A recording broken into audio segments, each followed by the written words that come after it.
Ne me demandez pas une explication logique sur cet instant crucial du 27 août 1974 qui a réuni deux enfants entre la vie et la mort. Jusqu'ici, personne n'a osé la formuler. Sirène, angoisse. Dans les rues tièdes de Rome encore endormies, une ambulance fonce vers une clinique privée. À l'intérieur, une petite fille aux yeux clos. Près d'elle, son père, l'industriel Romero Faberizzi. La quarantaine, bel homme autoritaire, est d'une nervosité bien compréhensible. L'infirmier a du mal à le calmer. Sa petite fille chérie, adorée, gâtée, est dans le coma.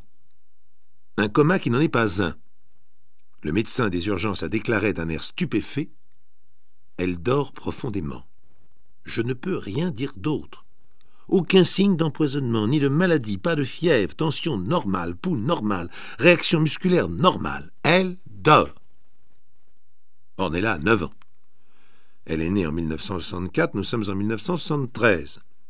Enfant vive et intelligente, élevée dans la douceur ouatée d'une nurserie ultramoderne, sous la surveillance d'une gouvernante suisse, cette enfant est délicate. Délicate dans le sens morphologique. Une ossature fragile, une peau transparente et pâle, mais un caractère bien affirmé. Elle a fermé ses grands yeux noirs la veille du 4 juillet 1973 vers 7 heures du soir, après avoir refusé de dîner. L'enfant ne présentant aucun signe d'une maladie quelconque, la gouvernante a estimé qu'il s'agissait d'un caprice habituel et l'a laissé s'endormir. Vers 20 heures, elle a tenté de la réveiller pour lui faire avaler quelque chose, sans résultat. Ornella dormait profondément, le visage calme. À 21 heures, la gouvernante s'est tout de même inquiétée. Impossible de réveiller la petite fille, le corps inerte, elle se laissait secouer sans aucune réaction, pas la moindre plainte, le plus petit grognement. Les parents étant absents ce soir-là, elle a appelé le médecin de famille, qui n'a rien compris à cet état inexplicable, et a décidé de la faire hospitaliser vers 23 heures. Entre-temps, le père, de retour d'une réception, a semé la panique autour de lui. Sa fille, son trésor unique et adoré, que lui avait-on fait? Qu'avait-elle mangé? Tout le personnel au garde à vous a subi un interrogatoire serré qui n'a fait qu'épaissir le mystère. Dans la clinique privée, dont il connaît le directeur, même comportement hystérique du père d'Ornella. Les radios ne révèlent rien, l'examen clinique non plus. Le médecin est perplexe. Et la gouvernante n'a qu'une seule explication. Sa mère est partie ce matin pour la propriété au bord de la mer. Madame Faberizzi est enceinte et souffrait trop de la chaleur de Rome. Ornella n'a pas supporté le départ de sa mère. Ornella ne supporte pas de toute façon que sa mère soit enceinte. Elle voulait absolument partir avec elle. Sa mère lui a dit pour la calmer qu'elle reviendrait dans 1 mois avec son petit frère. Et je crois que tout vient de là. Elle n'avait pas réalisé qu'elle allait avoir un petit frère. Monsieur Faberizzi hausse les épaules avec impatience. « Mais enfin, vous dites des bêtises. Ma fille est dans le coma. Vous n'allez pas me faire croire que c'est par jalousie. Sa mère est enceinte de 8 mois. Ornella a eu le temps de comprendre, non? Mais c'est ridicule !» Mais le médecin, lui, écoute avec intérêt l'opinion de la gouvernante. Quand sa mère lui a annoncé son retour dans 1 mois avec un petit frère, Ornella s'est effectivement calmée. Elle n'a plus pleuré. Elle a laissé partir sa mère. Elle est restée silencieuse jusqu'au déjeuner. Puis elle m'a posé des questions. Elle voulait savoir si sa mère avait dit la vérité à propos de la venue d'un petit frère. Je lui ai expliqué de mon mieux. Puis nous sommes allés faire des achats. Elle était calme en apparence. Rentrée à la maison, elle s'est mise dans un coin avec une poupée. Elle l'habillait et la déshabillait sans cesse, mécaniquement. À 18 heures, je lui ai donné son bain. Chantonnait quelque chose, sans parole, une sorte de litanie agaçante. Je lui ai dit d'arrêter. Elle a voulu se coucher. J'ai pris sa température. Mais j'étais sûr qu'elle boudait, rien d'autre. Le père est exaspéré, un coma pour une bouderie. Je regrette de vous le dire, monsieur. Mais Ornella est trop gâtée. Elle est excessivement égoïste. Elle refuse de partager ses jouets avec les autres enfants. Je l'ai toujours remarqué. Depuis 2 ans que je m'occupe d'elle, je crois la connaître mieux que vous. Eh bien, vous quitterez mon service de toute façon. Les heures passent, les examens s'accumulent. M. Faberizzi, homme d'affaires important et qui possède des parts dans cette clinique privée, a tout fait pour que chacun s'en souvienne. Mais le soir venu, la médecine privée ou non doit bien se rendre à l'évidence, tout est normal chez Ornella. Électroencéphalogramme compris. Elle dort. Ce qui a le don de faire hurler son père. Elle dort, elle dort, elle dort. Vous vous fichez de moi? C'est un diagnostic, ça? C'est une façon de parler. En fait, elle s'est apparemment réfugiée dans un sommeil profond à la suite d'un choc psychologique.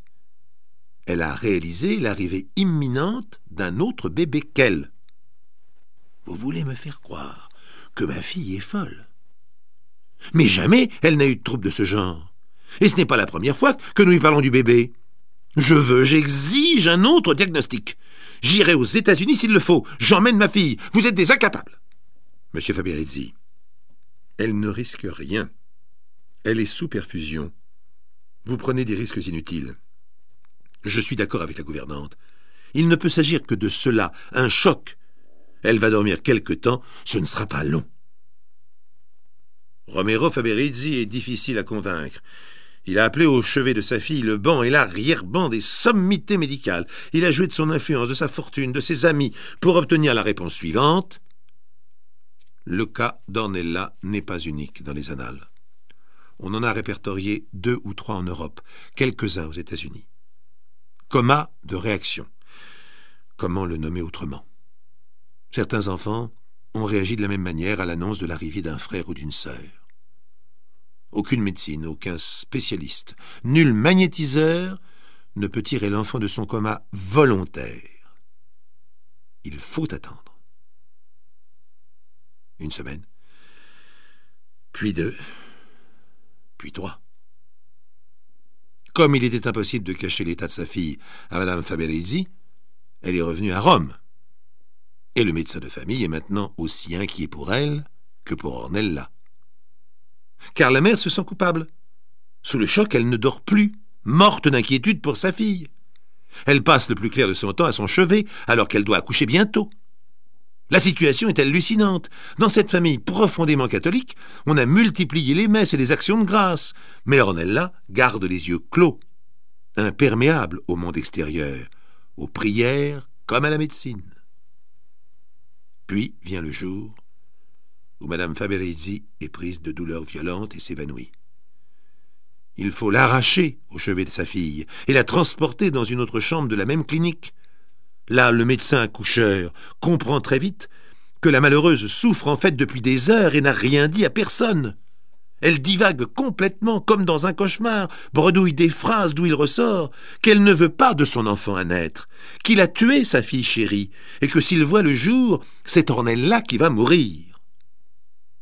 Or, la situation est réellement dramatique, car Madame Faberizzi savait qu'elle risquait des complications pour ce 2e accouchement et qu'il lui faudrait subir une césarienne. De plus, elle a refusé de se laisser examiner la veille, alors qu'elle était manifestement à terme, et pour supprimer les premières douleurs, elle a avalé des calmants. En somme, elle a tenté de ne pas accoucher, et en somme, c'est une tentative de meurtre, tragique et ridicule, car elle risque sa vie autant que celle du bébé à naître. 27 août 1974. Ornella est dans une chambre, dans son coma de révolte, sa mère dans une autre, en danger de mort. Il est 19h30. Le père, effondré, commence à comprendre que le comportement de sa femme éclaire celui de sa fille. Une forme d'hystérie. Et à son tour, il se sent coupable d'avoir trop gâté, trop travaillé, trop compté sur l'argent pour s'occuper des autres. Le monde de M. Faberizzi s'écroule. Lui qui prenait la vie comme une perpétuelle soirée mondaine a vieilli d'un coup. Il n'a plus de point de repère. Autour de lui, la vie et la mort jouent un ballet infernal. À 21h, le bébé paraît sauvé de justesse et placé en réanimation. Il lutte pour la vie. La mère est encore endormie. Ornella toujours dans le coma. C'est un curieux espace-temps où Romero Faberizzi va d'une porte à l'autre, d'une infirmière à l'autre, Ornella, sa femme, le bébé.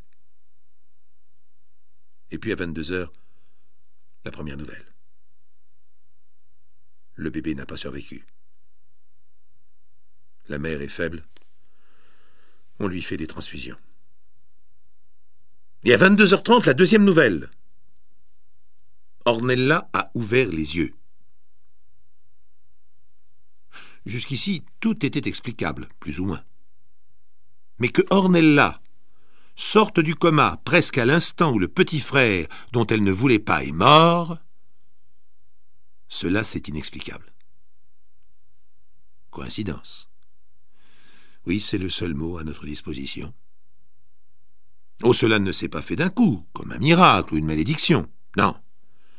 Elle a d'abord ouvert les yeux, paupières lasses sur un regard vide, puis quelques tressaillements, un ou deux mouvements, puis un mot, un embryon de phrase, je veux...